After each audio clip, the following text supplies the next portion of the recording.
Somos Mano Dal Ponte Humanos Radio Show na 92. A música nos conecta e hoje, Fernando Choque, a fé nos conecta. Hoje, então. A fé nos conecta. Que papo bom, né, mano? Pra uma sexta-feira, né?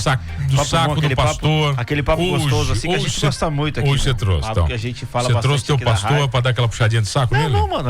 Aqui eu vou ser o que eu sempre sou, né, mano? Um cara que tá sempre priorizando aí os princípios cristãos. O problema aqui, olha só, o problema é que ele escuta aqui na rádio, então não adianta tu querer fazer merda, ele já sabe como e até vou dizer um negócio, quando ele não escuta, tem um pessoal bem fofoqueiro escutando. Eu já tô bem ligado, tá? Inclusive. Quem está conosco hoje, Fábio? Mano, tá com a gente hoje o pastor Bruno da Luz, que por acaso é pastor da minha igreja. Coincide, assim, por acaso, dele ser pastor da minha igreja. E ele tá lançando um livro. O livro chegou aí fisicamente, acho que ontem, ou quarta-feira, por aí. Então, um livro novo. O nome do livro é Navegando com Jesus nos Evangelhos. É um daqueles livros tipo devocional, que a gente até já teve outros autores aqui, que traz uma mensagem para cada dia e tal. E show de bola. Bruno, que prazer te receber, meu velho, tudo bem? Prazer é meu, mano, Choque e ouvintes da 92. É uma alegria mais uma vez estar aqui com vocês. Tá, me diz uma coisa, o Choque falou que é um livro devocional. Eu queria que você me explicasse o que é isso. E primeiro, né, da onde vem a inspiração? Ok. Se é aquela inspiração que eu gosto disso aí, que vem uma luz, como é que foi isso? Eu gosto dessa história, cara. Não tem nada muito sobrenatural, não teve nada, infelizmente. Isso é fruto, cara, de uma rotina minha, de uma rotina devocional. O que é uma rotina devocional? Todas as manhãs acordo, tomo meu café e logo após tem um tempo de devoção, ou seja, um tempo de oração e um tempo de leitura bíblica, reflexão, contemplação. Todos os dias? Praticamente todos os dias. Eventualmente não é possível. E gosto de escrever, sempre gostei de escrever. E então eu fui aprimorando a minha escrita e quando percebi que eu poderia compartilhar com as pessoas o fruto do meu trabalho. E então veio a ideia de fazer um livro para de fato abençoar outras pessoas que estão que desejam também ter um tempo devocional. E esse livro então ele facilita o tempo devocional daqueles que talvez não tenham tanta disciplina ou mesmo algum conhecimento profundo. Tá, eu posso ler a dedicatória? Por favor. Pode, a dedicatória vem aqui, quando vem forte eu gosto, cara. Mano, é justamente porque somos humanos que precisamos de Deus, que as simples palavras deste livro inspirem sua jornada. Deus te abençoe. Bruno, 15/12/23, obrigado, cara. Posso ler a minha? Tu ganhou uma também. A minha é legal também, a minha é assim, uma também. Choque. Que o choque com a palavra de Deus te energize para que outros sejam chocados por meio da tua vida. Deus te abençoe. E aí, Bruno e também a show de bola, fala cara. O PS aí, Choque. Tem um PS. Tem um PS aí? Que os astros conspirem a teu favor. Aí o pastor mandou essa? Foi o pastor. O pastor mandou essa daí, cara. Então tem até autorização aí. Tranquilaço.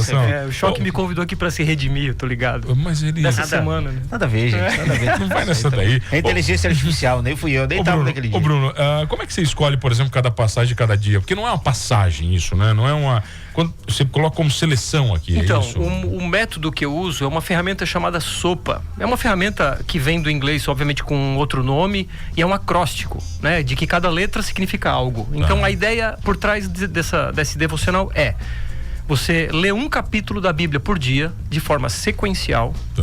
Deste capítulo que você leu, você seleciona um versículo ou uma passagem. E então a letra O de observação, ou seja, você escreve algo a respeito daquele verso que você selecionou. Então o P de petição, você escreve a sua oração. E o A de aplicação, ou seja, como que você vai colocar aquilo em prática. A questão desse livro eu usei essa ferramenta, essa estratégia para fazer os meus devocionais. E eu utilizo, por assim dizer, o meu S e o meu O, a minha seleção e a minha observação, para ser suporte para o devocional dos leitores. Então o leitor lê o capítulo bíblico, ele lê o versículo que eu selecionei, ele lê a observação que eu escrevi, e ele escreve a sua oração e ele escreve a sua própria aplicação. Outro detalhe, aí respondendo a pergunta que tu fez, como é que eu seleciono? Eu escrevo sequencialmente. Então esse é um livro chamado Navegando com Jesus nos Evangelhos, porque ele percorre os 89 capítulos dos 4 evangelhos. Então a ideia é que ao final da leitura desse livro você vai ter lido os 89 capítulos dos 4 evangelhos, de forma sequencial. São 84, tá certo.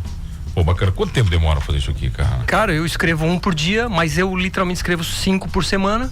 Então, a gente faz as contas aí, 89 dividido por 5, é um número mas que eu não vou saber. Mas aí que tá, mas tem, aqui, cara, tem muito do seu sentimento em relação ao evangelho. Total. Né? É o teu sentimento. Total.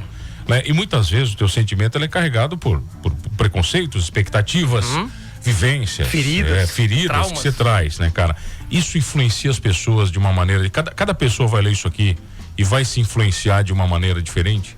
Você acha? Eu acredito que, por mais que tenha a minha marca, por mais que tenha o meu suor e lágrimas, porque de fato é o meu coração sendo exposto em alguma medida, mas por outro lado, ele é um devocional informativo, que proporciona ao indivíduo fazer as suas próprias conclusões e trazer para a própria vida a sua oração e a sua aplicação. Tem alguma seleção aqui que você colocou que é a mais enigmática, que é a mais difícil? Eu diria que é difícil dizer assim com relação ao que é difícil, mas eu diria que os 2 últimos de João, que são os 2 últimos do livro, me marcaram profundamente. Tá, que é 88, aqui tô 88 e 89. Exato, aqui. Isso aí. Tá, a seleção, posso ler a seleção 88 aqui? Por favor. Olha lá, a seleção 88 é confessando a incredulidade, né? Aí tem aqui, João 20, 29, é isso? É que eu não tô ruim de tamanho aqui. A letra é pequena. Ruim aqui. Ou a visão que Tá ruim, né, cara? Jesus lhe disse, né, cara, você creu porque me viu? Você creu porque me viu. Bem-aventurados são os que não viram e creram. Cara, isso aqui é Jesus com Tomé. Tá. E é interessante que especificamente esse dia, o número 88, o dia 88, que é João capítulo 20, eu fiz não uma observação, mas só uma oração. Se tu perceber ali no livro, tá observação / petição. Tá. E eu expus. É a tua petição aqui. A minha. Tá, Nesse entendi. especificamente eu fiz a minha. Tá, entendi. E é uma confissão de luta contra a incredulidade. Mas porque ela te abala também? Muitas vezes você, como pastor, coloca a tua fé em xeque, cara. Cara, eu diria que nem sempre a minha fé é completamente atuante.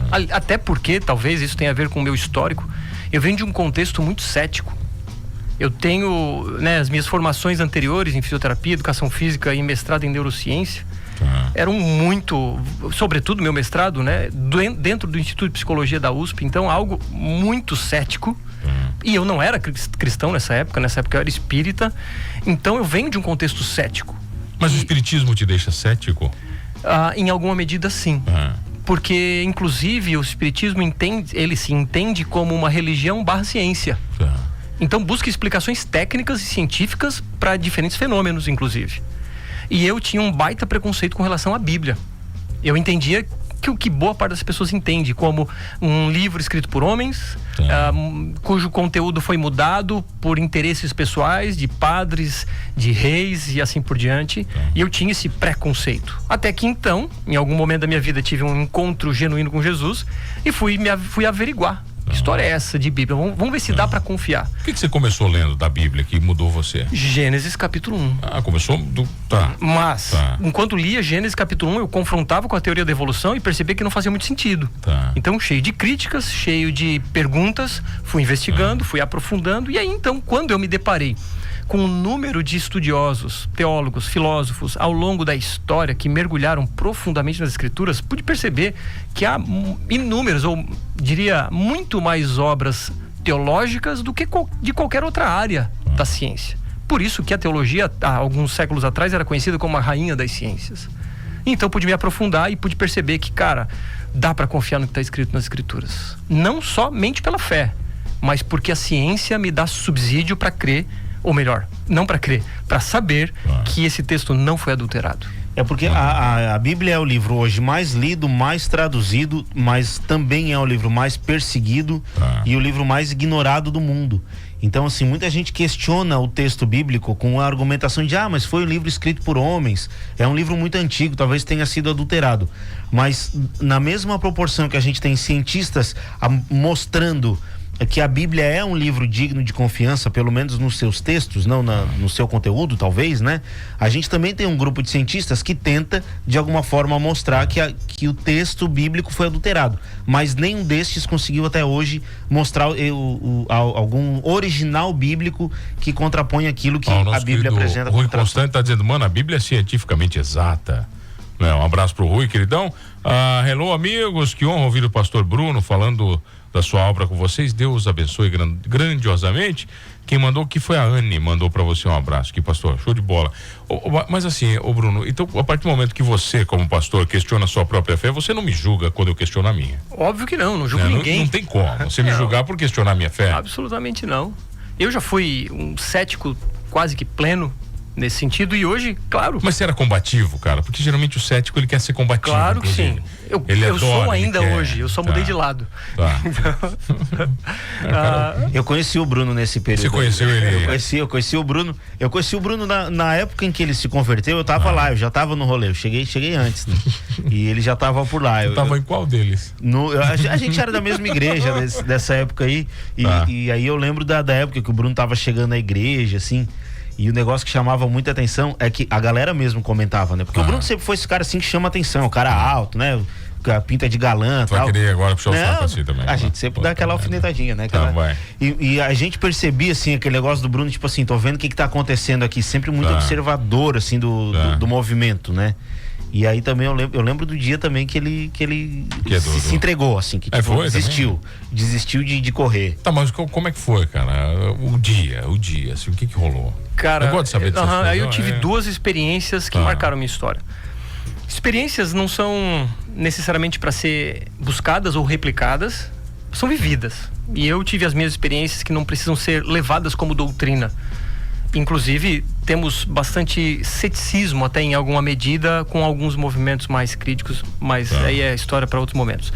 Mas é fato que em duas ocasiões eu tive experiências muito profundas. Na primeira delas, então, a minha conversão, quando, por incrível que pareça, uma mulher veio ao meu encontro sem me conhecer e começou a falar algumas coisas que ninguém sabia, somente eu. E é interessante que talvez algumas pessoas até da nossa própria igreja podem achar isso estranho, mas eu experimentei isso. E inclusive tem até vídeo disso, isso faz 10 anos aproximadamente. E a partir dali, cara, as coisas começaram a mudar. Eu então entendi que Deus estava me chamando para algo, porque o que ela falou para você foi profundo. Muito profundo, muito profundo. Coisas que aparentemente Deus estava me falando no dia anterior. E eu digo aparentemente porque eu não sabia sequer discernir o que é isso, o que é Deus falar e etc. E ela falou coisas profundas que de fato me marcaram e ali tudo mudou. Então, a partir dali eu comecei a estudar as escrituras e, cara, logo entrei no seminário e eu disse, cara, se é pra estudar, vamos mergulhar nisso aí de cabeça. E aí nunca mais, acabou. E aí, cara, larguei academia, larguei a fisioterapia. E a tua última conquista foi o choque, então? É isso, então? Aí na verdade não é conquista, talvez seja... É missão, né? É isso aí. É missão. A Bíblia diz, morra para si mesmo. Eu falaria karma, mas aí o Bruno não karma não dá. Karma não é legal também pra ele. E o Bruno se formou em um seminário, mano, que é o seminário hoje que forma os maiores teólogos do Brasil, né? O pessoal mais importante aí na teologia do Brasil tá passando por lá. Mas o Bruno, diz que tem uma turma boa começando agora em março. Eu não preciso estudar teologia para ser um pastor? Ou para ter fé? Ou preciso? Não preciso. Pô. O pastor não é uma profissão. Pastor é um chamado, é uma vocação. E que a teologia, o estudo teológico, nos ajuda, obviamente, a interpretar as escrituras. E aí eu não corro o risco de interpretar as escrituras da minha cabeça, usando qualquer ferramenta que não uma ferramenta de interpretação adequada. Qualquer experiência tua, né? Momentânea, né? Por exemplo, ou algo que vem na cabeça, o que muito se diz, né? Não, o Espírito Santo me revelou que isso aqui que está na Bíblia significa tal coisa. Mas, cara, não é bem assim. Me diz uma coisa, esse livro aqui o pessoal adquire, não adquire, é presente? Sim, adquire. É só pra quem vai pra igreja? Também não. Pode adquirir lá no meu Instagram, pode entrar em contato, é Bruno Serafim da Luz, assim como ali na igreja, a Viva Igreja Cristã, ali do lado da Oz, e é emblemático ser do lado da Oz, porque aqui era o lugar que eu frequentava. Aqui se paga, né? Ali é literalmente, né, cara? Aqui se faz, aqui se paga, né? E então ali do lado da Oz, em frente àquela, onde era Jingles, né? Nunca errou, Bruno, a entrada? Nunca errou a entrada? Força do hábito, assim. Do nada, né? Não, graças a Deus, não mais. Não mais, Enfim, e lá na igreja, então, a Viva Igreja Cristã, pode seguir no Instagram também. Quanto custa? Custa R$30 um exemplar, e aí comprando o maior número, aí dá pra negociar. Por exemplo, 5 livros por R$100. É pra dar de presente mesmo. Entendi, dá pra negociar, show de bola. Bruxo, obrigado pela... Posso chamar de bruxo, né? Bruxo não tem tanto problema, né? Eu amarro aqui, mas... Não tem tanto problema. Negocia com ele aí, mano. Obrigado pela presença, meu Eu que agradeço a oportunidade. Valeu, Fernando Choque, obrigado. Não esqueça de uma coisa... A gente é tudo da fé aqui, mano. A gente é tudo Senhor. Amém. Amém, né? Tá bom. Tamo junto. Valeu. Unimed.